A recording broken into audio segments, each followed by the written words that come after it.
Something happened to me after being laid off at 51 that I genuinely was not prepared for. And it wasn't the money, it wasn't even the fear of finding another job. It was realizing how much of my identity depended on being needed. I didn't fully understand that until the morning nobody needed me anymore. And by the end of this video, I want to ask you a question because honestly, I think your answer to it will tell you more about your relationship with work than years of therapy would. And the strange part is, before all this happened, I thought I understood myself pretty well. I thought I knew the difference between who I was and what I did for a living. Turns out I didn't, because for 19 years, I was the dependable person, the calm person, the problem solver. If something broke, people called me. If leadership needed answers fast, people called me. If there were confusion, I usually got pulled into the meeting. One of my managers once described me as an anomaly because I consistently exceeded expectations beyond anyone else. And honestly, I was proud of that. I liked being the reliable one. I like being needed. And I think a lot of us secretly do, especially if you grew up believing your value came from your usefulness, of being useful. And after almost 2 decades in corporate life, I slowly started believing something without ever saying it out loud. They really needed me here. Not because I thought I owned the company or being arrogant, not because I thought I was irreplaceable, but because when people depend on you every single day for years, your brain slowly starts confusing being needed with being valuable. And then one random Tuesday, it was over. One phone call, a carefully rehearsed corporate tone, a severance packet, a laptop box, and suddenly 19 years of routine disappeared in about 5 minutes. And here's the part nobody really prepares you for. The company keeps moving forward. The meetings still happen, the projects continue, the emails still keep flowing, and emotionally, that's a very strange thing to experience after giving a company nearly 20 years of your life. Because even though we all know companies replace people all the time, a part of us quietly believes, yeah, but maybe not me. Have you ever felt that way? Like maybe your situation was different because of how much you sacrificed, how much effort you gave, how available you always were? I think a lot of people feel that way without admitting it. And honestly, I think that's why layoffs are so personal. Because the layoff itself isn't always the deepest pain. Sometimes the deeper pain is realizing the identity you built around being needed and it being disappeared overnight.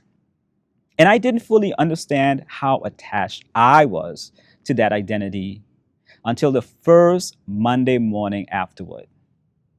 That next Monday morning felt different. My body woke up automatically at the usual time. I reached for my phone half asleep because I thought I needed to check emails. And then suddenly, I remember there were no emails, no team meetings, no Teams notification, no Anthony, I have a quick question for you messages, no emergencies, no calendar reminders, just silence.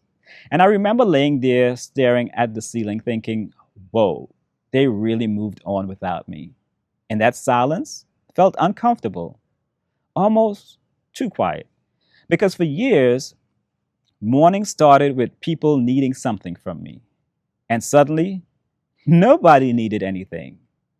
And this is embarrassing to admit, but for the first few weeks, I still kept peeking into my home office, staring at an empty desk. My brain just couldn't let go of the routine. I'd also randomly think things like, oh, I should tell the team about this, before remembering, yeah, I'm not on the team anymore. Do you know what I mean? It's almost like your identity keeps showing up to work long after your badge stops, long after your password no longer works. And one thing that really surprised me was how invisible you become afterward.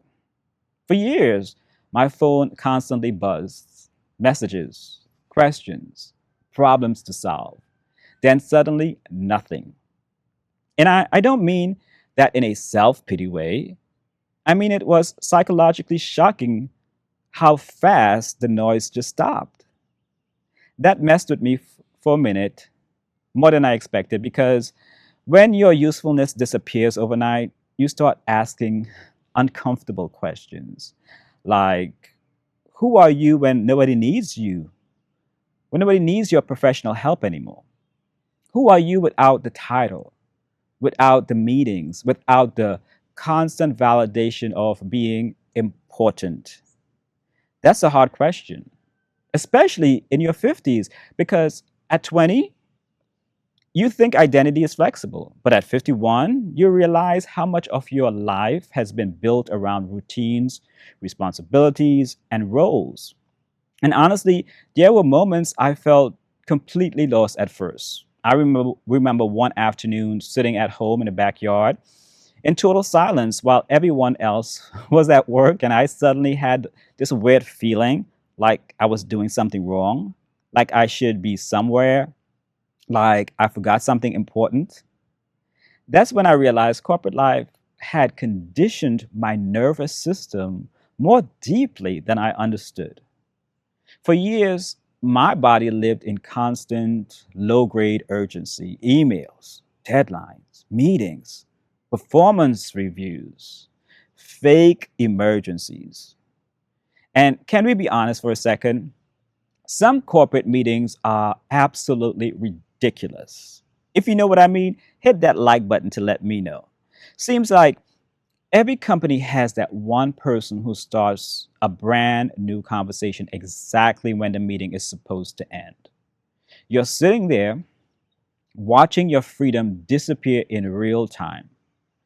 And some meetings, honestly, you feel like it feels like a hostage situation. And yet, after enough years, your brain starts treating stress like normal life. And that's dangerous. That's a dangerous part because you stop noticing how mentally on you are all the time. But after the layoff, something unexpected happened. My nervous system slowly started calming down. Sunday evenings felt different, and that shocked me. For years, Sunday really felt like, didn't feel like a Sunday. It felt like a pre Monday, and I got pre Monday anxiety. I spent half the evening mentally preparing for the week, checking emails, thinking about meetings, preparing for problems. But after leaving corporate life, I noticed something strange.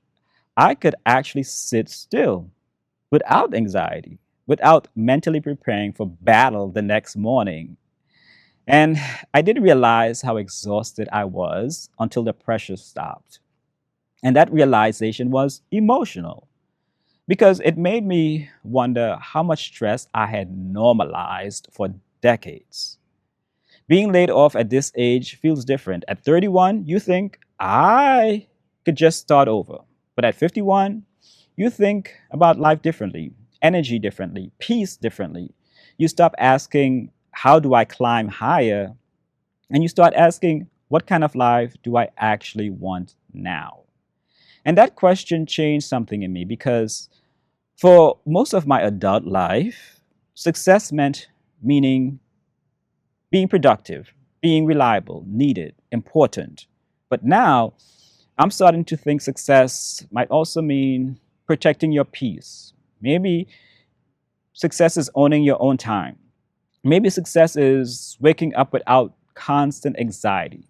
Maybe success is not attaching your entire life worth to a company badge. And I'm still figuring all of this out honestly. Some days I still feel uncertain. Some days I still glance over at my old laptop bag sitting in the corner of the room. I still haven't moved it yet. Maybe maybe part of me still hasn't fully accepted that chapter is over. But I think I understand something now that I didn't understand before. I was confusing usefulness with worth, and those are not the same thing. A company can stop needing your labor without reducing your value as a human being. Intellectually, that sounds obvious, but emotionally, that takes time to fully believe. And I still don't have a complete answer yet, but I know this. Being laid off forced me to confront a question I probably avoided for years. And here's a question I wanted to ask you from the beginning. If your job disappeared tomorrow, who would you be without it? Because I think the honest answer to that question reveals something very deep about how much of ourselves we quietly hand over to work. So let me know your thoughts in the comments. Thanks for watching, and I'll see you in the next video.